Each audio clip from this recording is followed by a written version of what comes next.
Hello everyone, I am Crawlers and this is just some random shit that I've been up to in the past few days.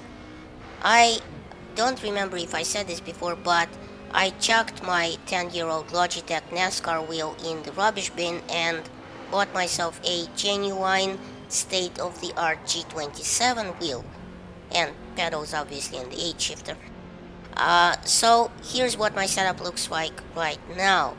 It's actually reversed the stand is itself because it's supposed to be tilted the other way and the pedals are supposed to sit on the two metal pipes that form the frame, but since my legs can't reach that far, I just made an opposite tilt and just stuck the pedals in front of the stand.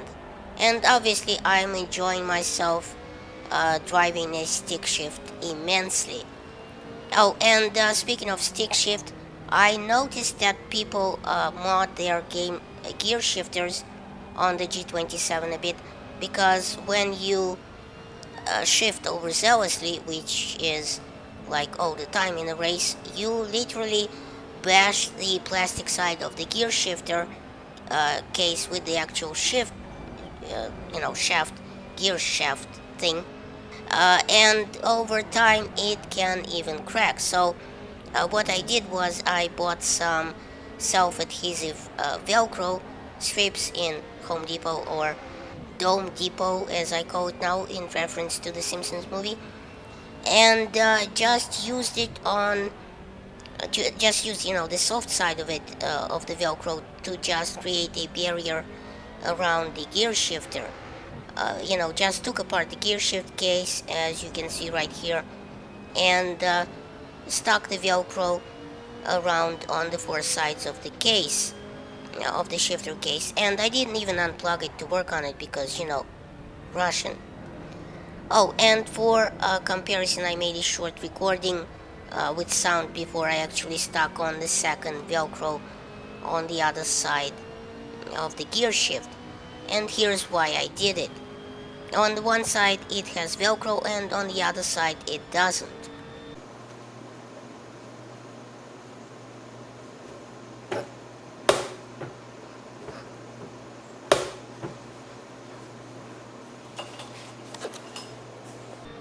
You can hear the difference plain as day.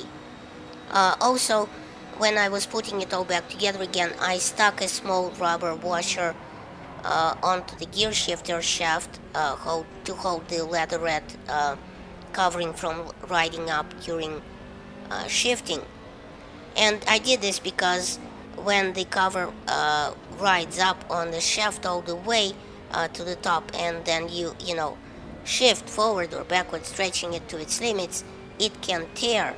So well, that would definitely look horrible on a wheel that costs over $200. And I already know what you're gonna say. And no, I did not buy this wheel with my YouTube money.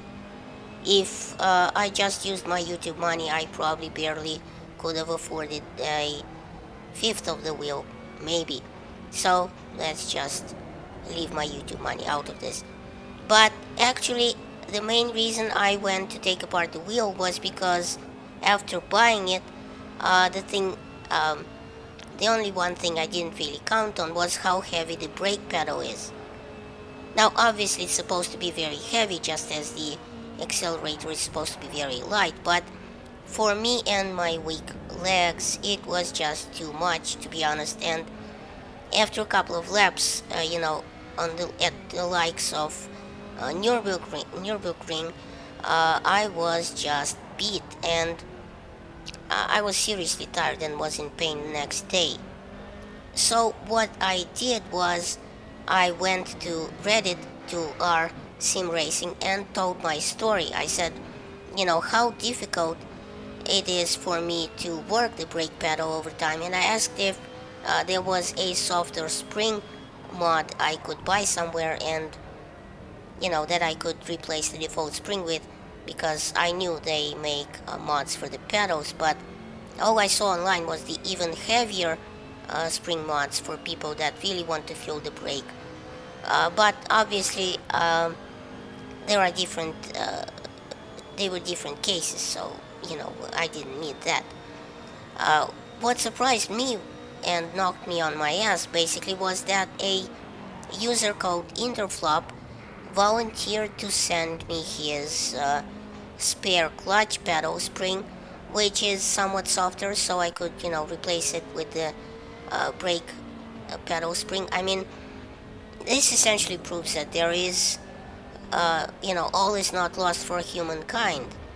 The guy did send me his clutch spring, and I did replace it a couple of days ago, and he didn't even turn out to be an ex-murderer or, worse, a telemarketer, which, is super good for me. So here I'll show you how I did it because it's a process, for people that don't know this.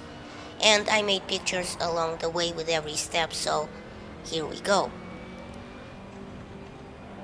So here's the pedals just as they are stock, and I didn't even bother to power them off or disconnect them or whatever. First of all, because I'm Russian, and secondly because I was running a YouTube video in the background about the pedal mods, and I couldn't be arsed to get my iPad. So here's the pedals, right? Next, I took the pedal things off so I could remove the whole top of the pedal case. There was a ton of screws on the back and even 2 screws underneath the carpet grabber thing in the front that they don't tell you about. Sorry for all the dog hair, but that's what I get for living with a black lab. So next I took the top of the case and revealed the actual pedals and the wire connections. Now, the attachment of the wires is stupid on the Factor G27 because for some reason, while all the wires run to the bottom of the pedals, the actual wire is attached to the top of the case shroud, which is just ridiculous, So when putting the thing back together again, I just used some electrical tape and to tape the wire in place on the bottom of the case because, it has no business being attached to the top. Well, anyway, you can see how the pedals are assembled. The red plastic pistons contain a spring, and by the way, here's the new clutch spring that I used. So what I had to do was take apart the red plastic pistons either at the top or at the bottom of the pedal to get to the spring inside. So I took it apart at the bottom first, which turned out to be a pain in the ass, so I put it back together again and took it apart at the top here, and you can see that the factory spring inside the brake pedal looks like this. So then it was just a matter of doing everything in reverse after I replaced the spring and just put everything back together again. I also moved the actual brake pedal plate 1 notch to the right on the brake pedal, so I don't have to move my foot as much between the accelerator and the brake pedals, because before I used to just catch the corner with my foot and when braking in a rush, And as with any self-respecting do-it-yourself job, I had 4 screws left over when I finished. I think that's pretty much a given when doing a DIY project. So and now, that's all that's left is drinking. And oh, I almost forgot. I also bought myself a little claptrap figurine. It's just over 7 inches tall and sits on my table. It has posable arms and hands and a wheel and even little sleeve cuffs and a top hat and a monocle that it holds. And it actually comes with a backstory.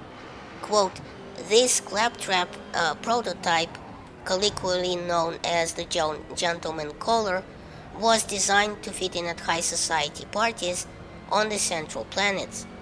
Charming socialites left and right, the gentleman claptrap was supposed to ingratiate the Hyperion Corporation with the galaxy's richest and most powerful citizens. In practice, the gentleman collar caused the Hyperion to lose roughly 30% of its investors, who flung themselves out of the most immediately available window once Claptrap began monologuing about the pros and cons of using the boar as an energy source. You put them in a giant hamster wheels with spikes all around the inside, he began. After the incident that became known as the Hyperion's most lively front racer ever, the remaining gentleman color models were sent to Pandora to act as banker bots and makeshift coffee tables. So thanks for watching, please rate and share this video as it helps my channel grow. Check out my other videos at the end of this one, and remember, in Soviet Russia, YouTube subscribes you.